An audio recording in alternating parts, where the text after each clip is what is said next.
I love the film. It was so much fun. Your character is probably my favorite. Aw, thank you. She's super complex, and tell me about the relationship that she has with Ray, and why is it that she feels that she needs to free him, knowing that it could ultimately cost her life?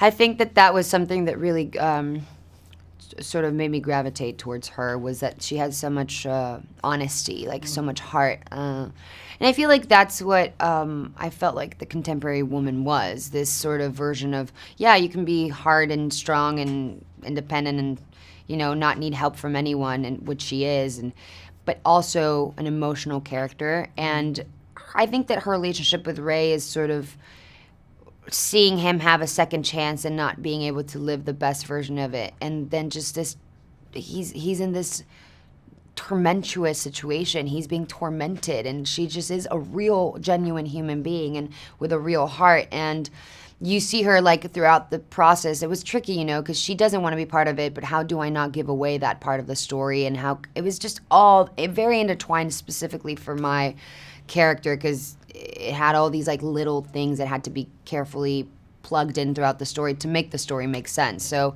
it was tricky. Were there any talks, because what's most intriguing about your character is learning about her past and how she got to where she is in the film. Were there any talks of including any scenes as far as, like, her origins and how she got the implant?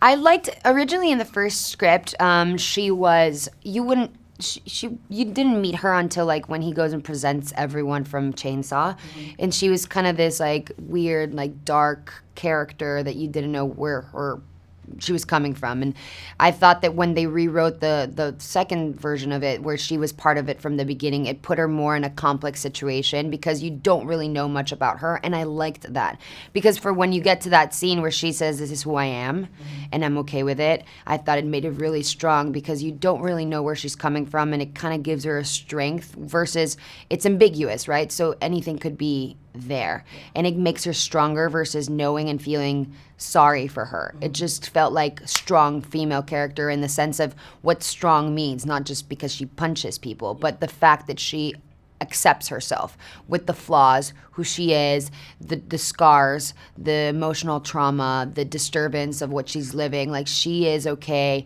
in a positive way. And I thought that was such an amazing message for female, like, little girls watching the movies, you know? I think you're a perfect role model for that. You know, hopefully there's a sequel. What types of arcs or storylines do you kind of want to explore with this character? I don't know how far into the comics that you've read, but what types of stories do you want to see for her?